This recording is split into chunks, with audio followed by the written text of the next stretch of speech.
In today's episode, you want us to be factual in our report about Mindy? Okay. We'll be factual. Some kind of A+ service. Sure, I can use my cell phone.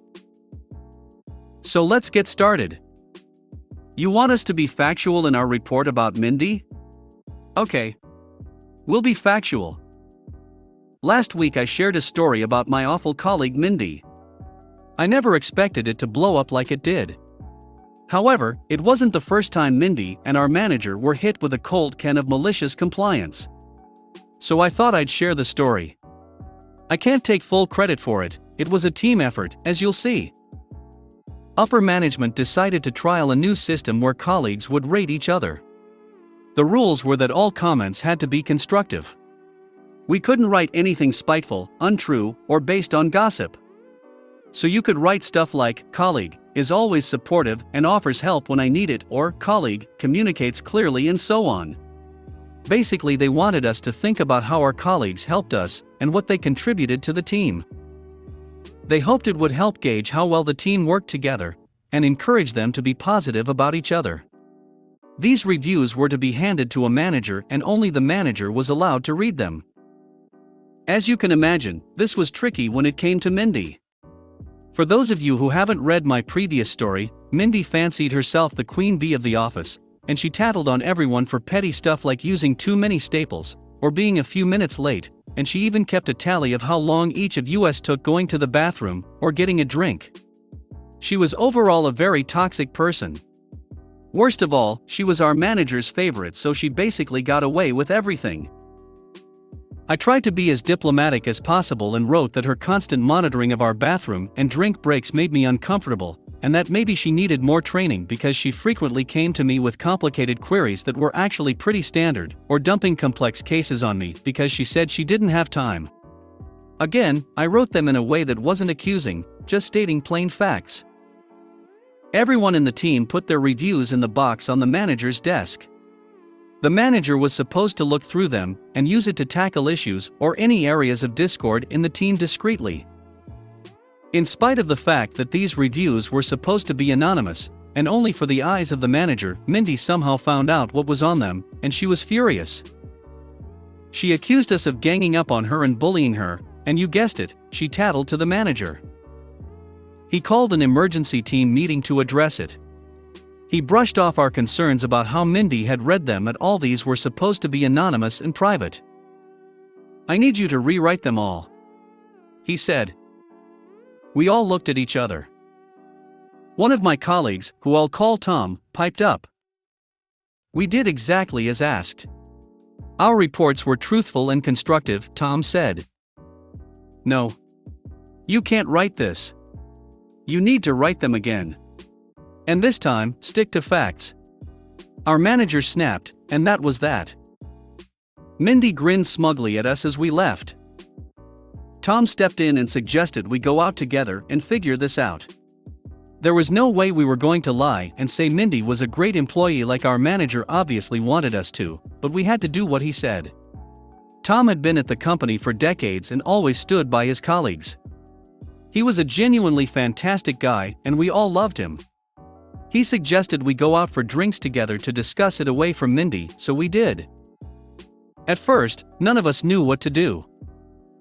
What facts can we give about her that won't get us in trouble? Mindy sits at desk number? Mindy has short hair? I said sarcastically. Tom's eyes suddenly lit up. "Yes," he said. "That's exactly what we'll do." We worked together and came up with a plan. We redid the forms and we all wrote the exact same thing: Mindy has short hair. Mindy sits at desk number. Mindy works 9 to 5:30. Literally, just a laundry list of mundane facts about Mindy, and our forms were identical. We waited until the last moment to post them in the box.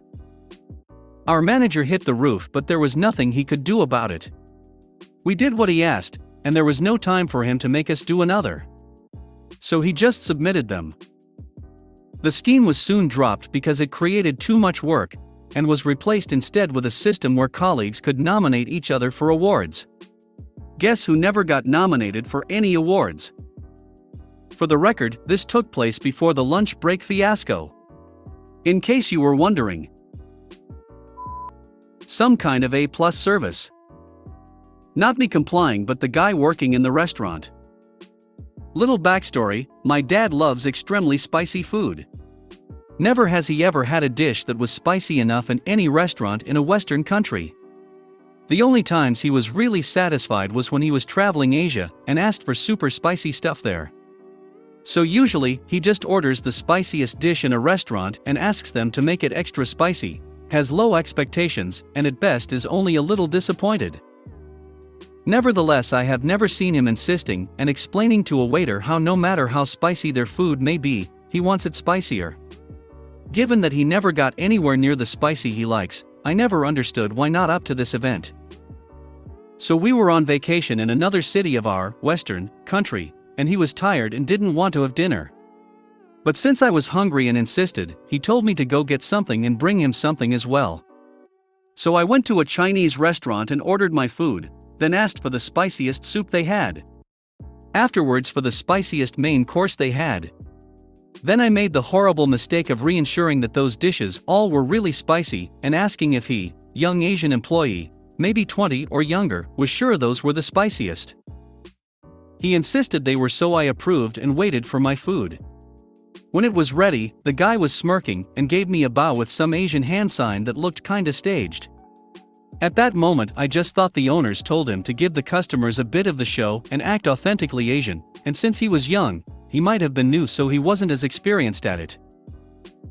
It wasn't before my poor dad was stuck on the toilet with painful diarrhea, nose and eyes running and his guts burning like hellfire that I reinterpreted this gesture in a different way.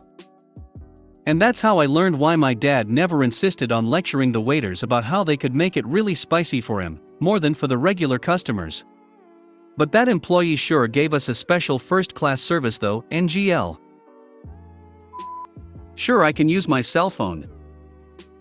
Some years ago, back when Skype was the most advanced meeting tool around, I was the most junior person on a team of 5 working on a large international project.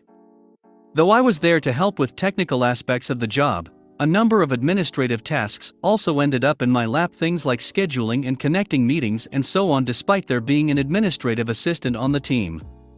That's because the admin assistant was downright unhelpful, and the team lead was frustrated with her and taking it out on the rest of the team. For example, I'd been with the team for almost 4 months, and they still hadn't sorted out a desk or cube for me.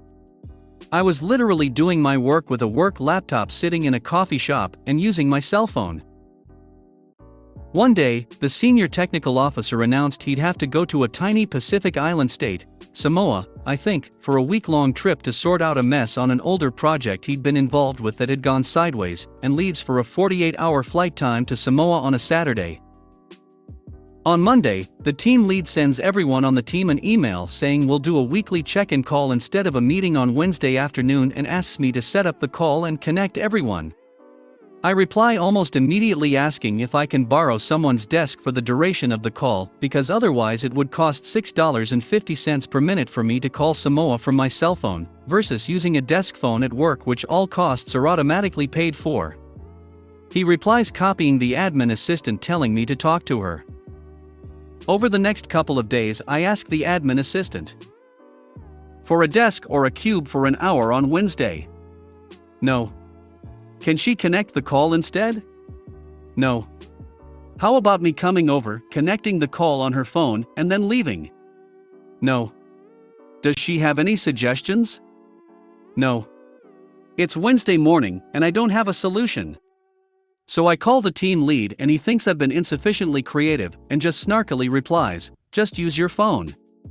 I remind him it'll be hugely expensive, but he's pissed with the admin assistant, and with me by extension, and just says we'll sort it out later. Okay then. So I make the call from my phone, connecting all 5 of us. It's supposed to be a 30-minute call. It ends up being over 70 minutes. And then the senior technical officer in Samoa says, "By the way, I think I'm going to have to stay another week, there's a contract dispute as well as a technical issue with the project." No problem, we'll do the same call again next week, same time, same way, says the team lead. I start right after that call with trying to find a way to call from a desk phone. No joy. I again plead with the team lead to let me just use someone's office for an hour for the call. No joy. So off we go to another 50-minute call on Wednesday. The cell phone bill closed on Tuesday of the second week and I get it on Thursday, so on Friday, I submit an expense request for the $470-ish in charges, plus 10% taxes and fees. My team lead's manager immediately rejects it and sends a message to my team lead asking WTF happened here. Team lead tries to throw me under the bus. I reply with the chain of emails and make it abundantly clear that this is a reimbursable cost and they have to pay. The manager is pissed, but begrudgingly agrees, telling me it's a one-time thing. Well, actually, we had a second call yesterday, and that's on the next month's bill. That'll be around $400. Had they let me use a desk phone for 2 hours, the cost would have been about $20, and it would have been picked up by the company's central telephone budget instead of having to be paid out of the team's budget. I quit the team about 3 weeks later when the admin assistant started trying to assign me work. Thanks for watching.